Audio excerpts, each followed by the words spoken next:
again is the assassination of Malcolm X and Dr. Martin Luther King. And Dr. Baldwin, before we had our second commercial break, we promised that we would give you an opportunity to sort of give us some additional information about the assassination of Dr. King. Of course, Dr. AAl-Hadid will sort of feed in off that. Yeah, I wanted to pick up on a point that Dr. AAl-Hadid made about the possibility of the two men coming together. There are two reports about what happened in the weeks prior to Malcolm's assassination. Dr. Kenneth Clark, the black psychiatrist, and also William Consular, who was a civil rights attorney. Both men reported that Malcolm and Martin had scheduled a meeting for February 23rd, 1965. And of course they were to meet in Dr. Clark's office at City College there. Perhaps discuss the future course of the movement, because Dr. King at that time was interested in moving from the north to the south into places like Chicago and perhaps even Harlem to deal with slum conditions and education and other problems that were confronting the inner cities. As Dr. AAl-Hadid pointed out, Malcolm was assassinated on February 21st, 1965, 2 days before that scheduled meeting. And one wonders what would have happened had they had the chance to really meet and talk and to sort of map strategy for the future.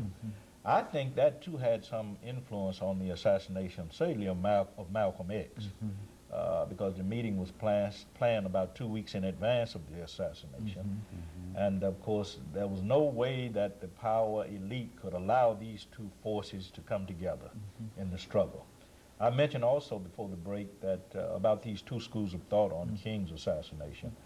Now, in the early years, 1970, William Bradford Huey published a book called He Slew the Dreamer, and he advanced this lone assassin theory about James Earl Ray being the only assassin, and that theory has lasted up until now. Gerald Posner a couple of years ago published a book called Killing the Dream, where he advanced that same theory. But I think the prominent theory today is the conspiracy theory. Most of the scholars who deal with the assassination of Dr. King line up with that theory, arguing that that King's assassination resulted from a combination of forces from the intelligence community, organized crime, local police officials, and I tend to subscribe to that theory myself. You know, Dr. AAl-Hadid, Dr. Baldwin has indicated the violence associated with both these assassinations, but I think you also indicated during the break that this was also a period of the bloody 60s in which not only are we dealing with the assassination of King and Malcolm, but we're also dealing with others. Speak to that issue. Yes, it was the decade of the assassination of Medgar Evers, Robert Kennedy, John F. Kennedy, and there were a lot of things going on abroad, too, in terms of assassination of leaders or overthrows of governments. King made a statement. He said that the bombs dropped in Vietnam explode in America in inflation and depression and economic injustice. And he also said that he'd come so far that he could not, at this point, segregate his morals, that justice is indivisible, that violence in Vietnam is morally wrong, and violence in America is also morally wrong. So I think that both men were moving toward an international interpretation and understanding of the problem. In '64, Malcolm made the pilgrimage in April, and that same year, in December, Dr. King received the Nobel Peace Prize. So both of them were anointed as international statespersons. So when they came back into America, they had the power of that. King became a threat to the intelligence community at the point in which he received the Nobel Peace Prize, because they knew at that point that whatever he said was basically the word, and people would respond to it. Another thing you have to understand, too, is that King, too, was shifting from race to class. His last movement was the Poor People's March on Washington, and in the interim period, he was working with the sanitation workers, which was a class issue. Even though there were black men involved, it was fundamentally a class issue. Organized labor was involved in that, unions were involved in that, and Malcolm was also dealing with economic issues. He was approaching it from a Pan-African standpoint. He was approaching it from an anti-colonial or anti-imperialist standpoint. Dr. King's anti-imperialist position was against the war in Vietnam. Malcolm's anti-imperialist position was against what America was doing in the Congo, what America was doing in Ghana, what America was doing with Egypt.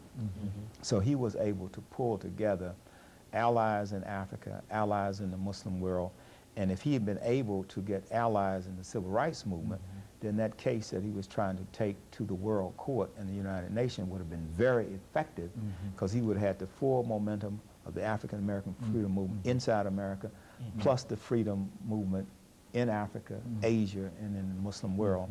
And at that time, you know, a lot of the African countries were becoming independent. They were becoming members of the United Nations and had a voice in the United Nations. You also will remember that President King met with Johnson, and Johnson advised him to go and talk with Ralph Bunche and Chief Goldberg in the United Nations. Bunche tried to discourage him from coming out against the war in Vietnam. Of course, he was inside the United Nations working on behalf of the United States. So it was a very exciting time to have lived through that period, to have been of age during that period of time. And I think that we learned a lot. But unfortunately, with the forces of reaction coming down, and once Nixon came into power and the conservative element started, and all this massive campaign to eliminate the movement, then I think we started regressing.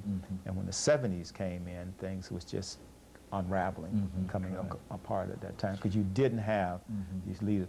One other point I want to make real quick, and that is J. Edgar Hoover, who had started out being against Marcus Garvey. Then he developed this theory that he wanted to stop the rise of a Messiah. And so getting rid of Malcolm, getting rid of Martin Luther King was based on this mystical idea that he had of stopping the rise of a Messiah. And that's really what his obsession was with Malcolm, Martin, and Garvey. And all of these individuals represented to him the possibility and to that of a Moses rising up in modern day Egypt. Dr. Baldwin, over the last few minutes, let's have you to sort of say something in reference not only to these two assassinations, but in reference to where we can go from here to make our people much more sensitive in terms of what these individuals were able to accomplish and what they did for the movement entirely. I think in a sense with the assassination of King and Malcolm, the movement sort of turned the corner. Dr. AAl-Hadid made a comment that I think is important, because after the assassination of King, conservative political forces moved into power and tried in many cases to turn back the clock. I think what we have to make sure of today, and we've had to pay attention to this since the assassinations, is that the death of these men the deaths of these men don't mean what? The death of their ideals or the death of the struggle. And that's what I'm afraid of, because the movement changed with the assassination of Dr. King. Today, if you look in the black community, neoconservative forces have emerged. And you don't find the kinds of prophetic voices that existed with Malcolm X and King in the 1960s. We need to recapture that spirit of prophetic religion, of social activism that existed during that period, because we don't have it. We've become a part of the political processes in this country. Many of our major leaders are involved in those processes, some running for president. And I think that sort of stifles what could be strong prophetic voices, because Dr. King and Malcolm X operated outside of the system. Because they felt that once they became a part of the system, they couldn't be as prophetic as they would be outside of the system. So I think we need to recapture that spirit of prophetic religion that they brought to us, that sense of the need to be involved in struggle, that culture of resistance, as one scholar calls it. And of course, I would imagine that both of you, during this last half minute that we have here, both of you would encourage individuals to become involved in the celebration of Dr. King's holiday, the birthday of Dr. King, and all of those other activities, just for the whole sake of not only remembering what has happened, but also, as the two of you, I think, have indicated, for laying the foundation so that we might be able to move forward. And of course, let me thank you, Dr. Al-Hadid and Dr. Baldwin, for another excellent show, because I think that in simply voicing information in reference to these two great leaders will sort of bring them together and make us have a better understanding of some of the things that they attempted to accomplish. And of course, let me encourage our audience to tune in again next week for another informative edition of Comments. Thank you and good morning.